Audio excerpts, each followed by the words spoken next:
L'invité de Yann Barthès ce mercredi 14 juin dans Quotidien était Frédéric, le grand gagnant de Koh Lanta, le feu sacré.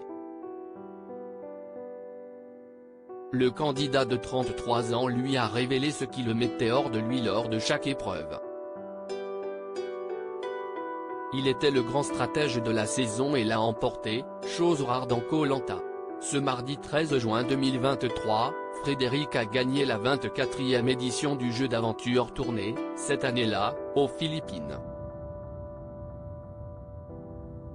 En finale face à Tania et Nicolas, le directeur commercial de 33 ans est parvenu à rester droit sur les poteaux, malgré la douloureuse blessure qu'il s'était infligée quelques heures plus tôt en voulant protéger le feu sacré.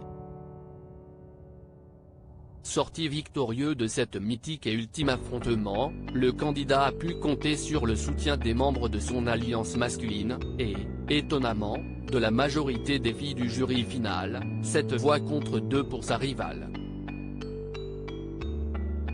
Une prouesse qu'il doit, selon lui, à sa détermination sur le campement et lors des épreuves.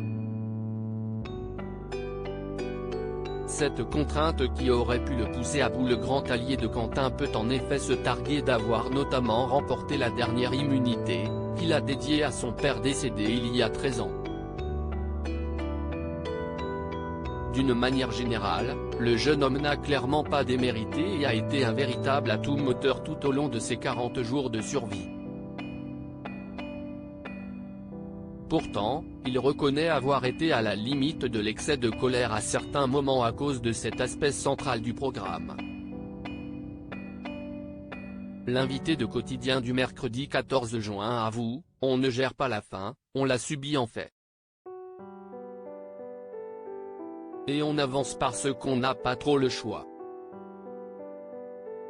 Mais si est vrai que si est hyper impactant au niveau du physique, on arrive sur les épreuves et on est rincé », critique le gagnant, prenant un exemple bien précis relatif à la scénarisation de l'émission. Ce choix de la production que Frédéric n'aimait pas sur le tournage, ce qui le dérangeait vraiment ? Quand on nous demandait de courir juste pour le plan caméra, moi ça me mettait hors de moi, confie le résident des Hauts-de-Seine sans gêne. Conséquence, j'arrivais sur l'épreuve, j'étais mort.